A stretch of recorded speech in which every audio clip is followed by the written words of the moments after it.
कह रहे कि अभी इसीलिए हम कहते हैं संकल्प क्यों करते हो? पता नहीं शाम तक जीवित रहें कि ना रहें, हमें भरोसा नहीं, तो हम संकल्प क्यों करें? भाई मैं ये करूंगा, ये संकल्प तो वो करे जिसको कल का भरोसा हो। अपने लोग तो ऐसे मृत्यु लोक में है कि अगले सेकंड का भरोसा नहीं। तो ऐसी प्रार्थना करनी चाहिए कि हे प्रभु, यदि आपने मुझे जीवन दिया, सामर्थ्य दिया, समय दिया, तो ऐसी हमारी भावना बन रही कि हम 108 परिक्रमा कर लेंगे। और अगर नहीं समय, नहीं शरीर सामर्थ्य रही, तो हम एक को नहीं करेंगे, तो कोई अपराध नहीं लगेगा। अगर संकल्प ले लिया कि अब 108 करेंगी, तो अब करना चाहिए। फिर देखो, संकल्प पूरा करना चाहिए। तो अभी इस जान तो शरीर में है ही, तो संकल्प के लिए फिर उसी कार्य में लगा जाता है। पर हम सबसे प्रार्थना करते हैं संकल्प ना लिया जाए। कभी कोई अगर नियम लेने की बात हो तो ये जरूर छूट दे दे कि हे प्रभु, यदि हमारा स्वास्थ्य ठीक रहा, हमारा जीवन रहा, तो हम आपके ऐसा कर लेंगे। और अगर नहीं रहा तो आपने कोई संकल्प किया नहीं, तो पाप नहीं लगेगा। ऐसे थोड़ा अपराध बनने की होती है कि 108 की। पर जी वो तब होता है जैसे कोई डील करते हैं ना, गोवर्धन महाराज मेरे पुत्र का नौकरी लग जाए, मैं 100 परिक्रमा करूंगी, तब जाके थोड़ा सा ऐसा ज्यादातर होता होगा। ऐसे आप पर भक्ति मिले ऐसा हाँ, तो कम ही होता है। हाँ तो करना चाहिए, फिर हमें लगता है करना चाहिए। पर अगर समय के पधार गया तो फिर कैसे कर पाएगा? मृत्यु लोक है और मरण धर्मा शरीर है, तो मुझे तो भरोसा 1 मिनट का नहीं है अपने शरीर का कि 1 मिनट ही अगला जिएगा कि नहीं जिएगा। इसीलिए संकल्प विकल्प करने का अधिकार ही नहीं है। पता नहीं शाम तक जिएंगे क्यों भाई? पक्का है किसी को? अब पता नहीं शाम तक जिएंगे कि नहीं, तो हम क्या संकल्प करें?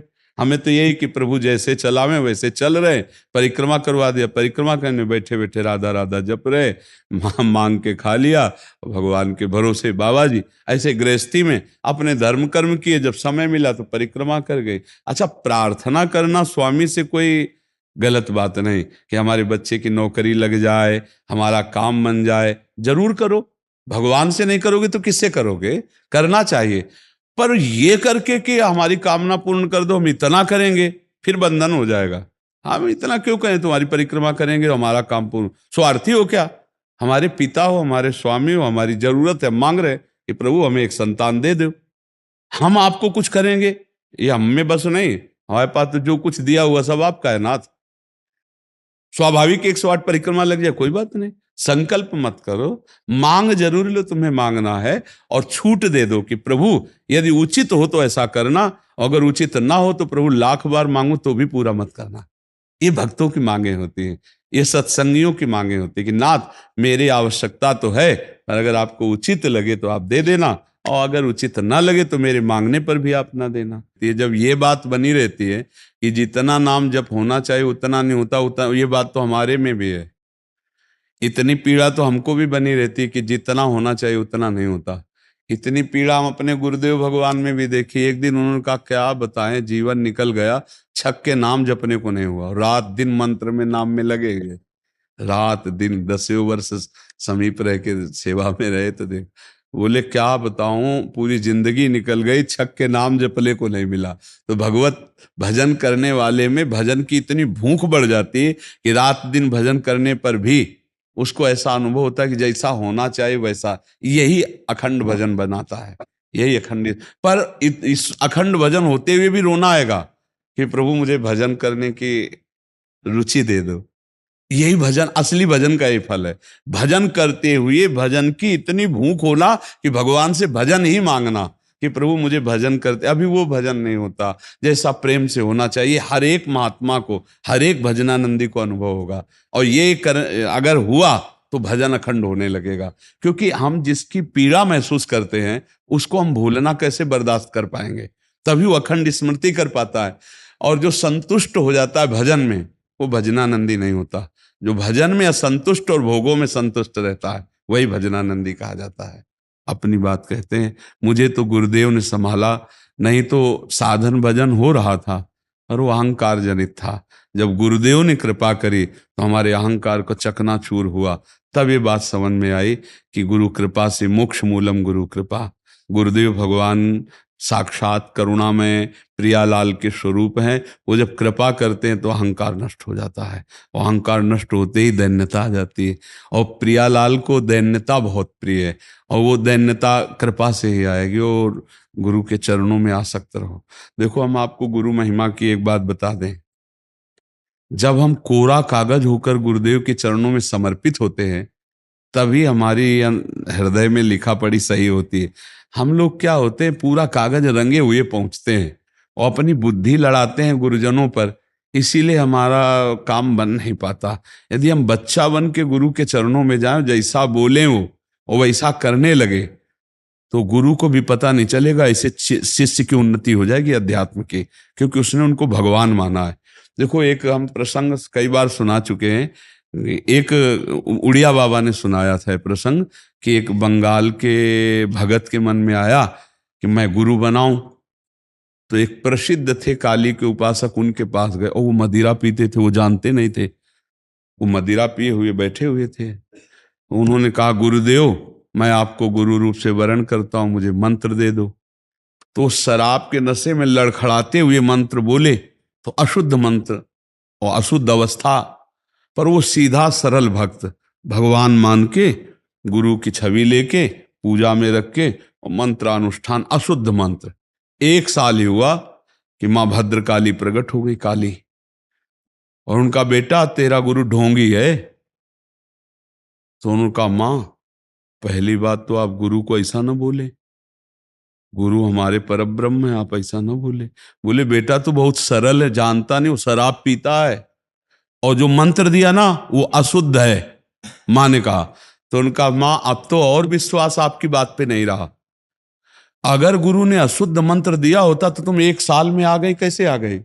बोले, बताने आई हूं कि मंत्र अशुद्ध है। तो उनका, माँ, मैं अपनी गुरु निष्ठा और गुरु मंत्र को नहीं छोड़ सकता, आप जाओ। तो उनका बेटा, मैं तुम्हारी गुरु भक्ति पे प्रसन्न हुई, और आज से मेरे सिद्ध करने का मंत्र यही होगा, जो अशुद्ध मंत्र। ऐसा गुरु भाव किया जाता है। गुरु को परब्रह्म साक्षात माना जाता है। परब्रह्म में दोष दर्शन नहीं होते, दोष हमारी बुद्धि का है। अगर बुद्धि का दोष निकाल दे तो देखो, मत्ता परतरम नान्यत किंचिदस्ति धनंजय, भगवान कह रहे मेरे सिवा कोई और है नहीं। फिर हम गुरु को दोष दर्शन में देखें, कहीं ना कहीं हमसे त्रुटि हो रही। हमें घोर पापी में भी भगवान देखना है, तो गुरु में भगवान देखने में क्या बात है? विचार करके देखिए। जब हम गुरु में भगवान देखते हैं तो अपना समर्पण करते हैं, और जब वो हमारे साथ उल्टा व्यवहार करते हैं और हम सह जाते हैं, तो हमारा अहंकार नष्ट हो जाता है। वहीं वहीं रहकर उसको चोट पहुंचने दो अहंकार को, और अहंकार जब मिटिया मिट हो गया, तब कृपा उदय हुई, तब समझ में आया को हो साक्षात परब्रह्म गुरुदेव हैं। गुरुर ब्रह्मा गुरुर विष्णु गुरुदेव महेश्वरा, गुरु साक्षात परब्रह्म तस्मै श्री गुरु। गुरु में भगवान बुद्धि करना बहुत कठिन बात है, सबसे कठिन बात विश्व में, समझ लो। गुरु में परब्रह्म बुद्धि करना, और गुरु में परब्रह्म बुद्धि नहीं तो कुछ भी कर ले, अहंकार नष्ट नहीं होगा। यह खुली बात कह रहे। गुरु ही एक वो खिलाड़ी हैं जो हमारे अहंकार को मिटिया मेट कर दे सकते हैं, दूसरा नहीं, दूसरा नहीं। इसीलिए ध्यान मूलम गुरु मूर्ति, पूजा मूलम गुरु पदम, मंत्र मूलम गुरु वाक्य, मोक्ष मूलम। गुरु का चरणामृत पियो, गुरु की चरण रज लगाओ, और गुरु के आगे एक तुच्छ सेवक की तरह रहो, अभी दैन्यता आ जाएगी। अगर गुरु में दोष दर्शन होने लगे तो हट जाना चाहिए, और दूर से उनको परब्रह्म मान के बिना निंदा किए उनके द्वारा बताई हुई उपासना में रत हो जाए तो उसका परम कल्याण हो जाएगा। दूसरा गुरु बनाने की जरूरत नहीं है। परमात्मा प्राप्ति के लिए गुरु कृपा ही।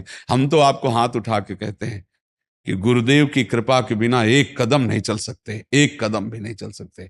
हम जैसे भूमि में ही कदम रख सकते हैं, ऐसे हम जीवित हैं, परमार्थ में चल रहे हैं, तो केवल अपने गुरुदेव की कृपा से चल रहे हैं, किंचन मात्र कुछ नहीं।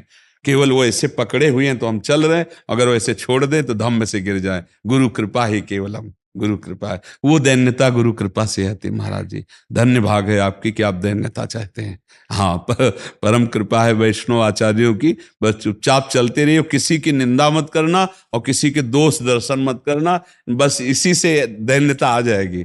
और दैन्यता में रोना आता है, जैसे अब आपका है, दैन्यता में रोना आता है कि मुझ जैसे अधम पर इतनी कृपा श्री कृष्ण की, महाप्रभु की, गुरु की, तो वो हृदय निर्मल होता चला जाता है। जब रुदन होता है ना प्रभु के, उसमें इससे ज्यादा और किसी तीर्थ में नहीं पवित्रता है जितनी रुदन में पवित्रता है। हाँ, रुदु सुश्रम राजन, कृष्ण दर्शन लालसा, जब अपने प्यारे प्रभु के लिए रोना आता है तो हृदय निर्मल, तार तार निर्मल हो जाता है। और कबीरदास जी कहते हैं कि बिन रोए किन पाइया प्रेम प्यारा मीत, कबीरा हंसना छोड़ दे रोने से कर प्रीत, बिन रोए किन पाइया प्रेम प्यारा मीत। पर भगवान की 3 प्रकार की लीला है, एक है सृजन, और एक है पालन, और एक है संहार। और तीनों लीलाएं होंगी, पक्का होंगी। जैसे सृजन जरूरी है, पालन जरूरी